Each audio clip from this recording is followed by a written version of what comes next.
Hello students, welcome back to our channel.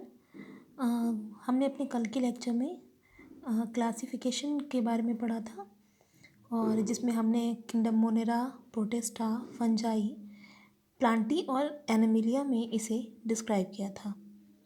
आज हम one by one करके इन सभी किंगडम्स को समझेंगे।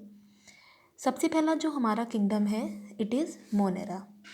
मोनेरा की अगर बात की जाए तो kingdom Monera, bacteria are the sole members of the kingdom Monera.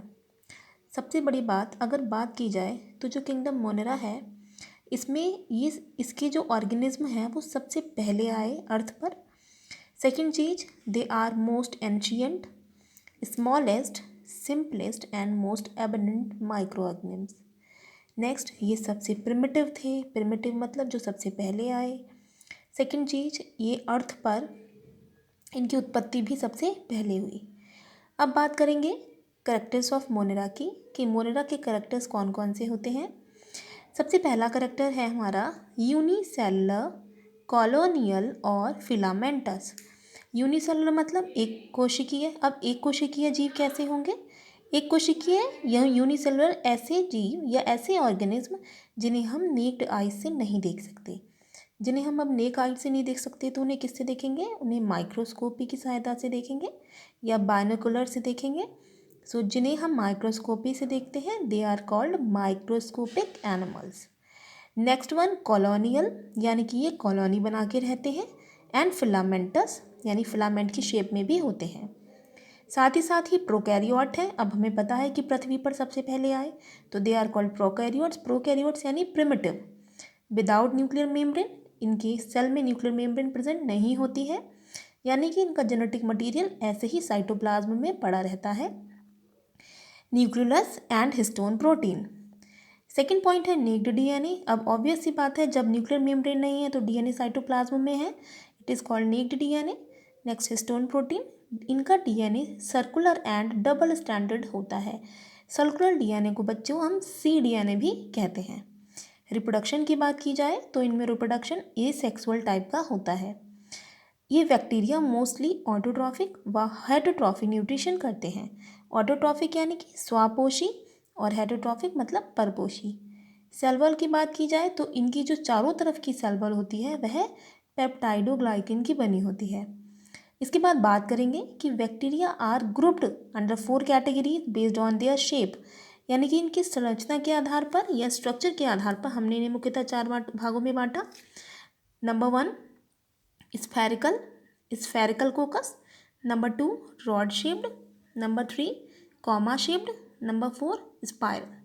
अगर सबसे पहले बात करते हैं स्फेरिकल की, स्फेरिकल में कोकस या इन्हें कोकाई भी कहा जाता है जो स्फेरिकल शेप्ड हैं। ठीक है।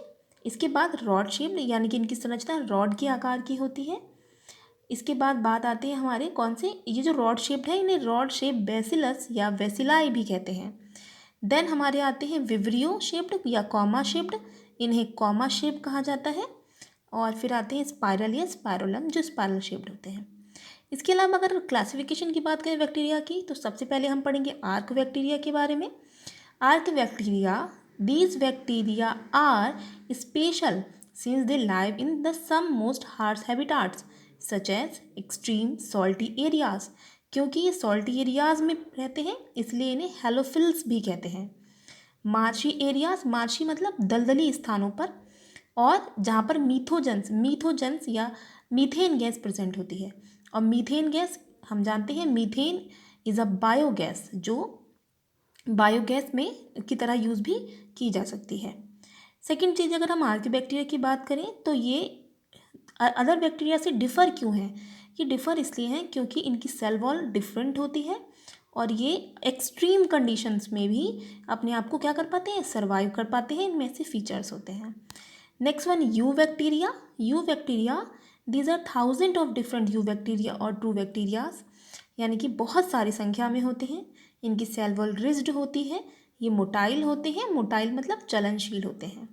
सेकेंड चीज़, अगर इनमें बात की जाए तो इनमें साइनोबैक्टीरियाज आती है। अब साइनोबैक्टीरिया का एग्जाम्पल है blue green algae. Blue green algae जो है वो क्योंकि वो कलरफुल है तो दे हैव क्लोरोफिल। अब क्लोरोफिल है तो chlorophyll are similar to green plants and they are photosynthetic, या कह सकते हैं ये कैसे हैं, ऑटोट्रॉफ्स हैं। साथ ही साथ ये फ्रेश वाटर में पाए जाते हैं, मोटाइल हैं, सॉरी मैराइन वाटर में, टेरेस्ट्रियल हैं और यूनिसेलुलर व कॉलोनियल भी होते हैं। नेक्स्ट वन बात करेंगे कीमोसिंथेटिक। कीमोसिंथेटिक बैक्टीरिया जो है वो क्या करते हैं, एटीपी का प्रोडक्शन करते हैं और साथ ही साथ ये नाइट्रोजन और फॉस्फोरस साइकिल के लिए भी रिस्पॉन्सिबल होते हैं, या कहेंगे they play a great role in recycling of nutrients just like nitrogen, phosphorus, iron and sulphur. And the last one is heterotrophic. आपको समझ में आ रहा है, हेटरोट्रॉफिक है यानी कि परपोषी हैं, दूसरों पर डिपेंडेंट है। तो heterotrophic are the most abundant in nature. सबसे खास बात क्या है, ये सबसे अधिक संख्या में पाए जाते हैं और ये कैसे होते हैं, ये हेटरोट्रॉफिक नेचर के हैं।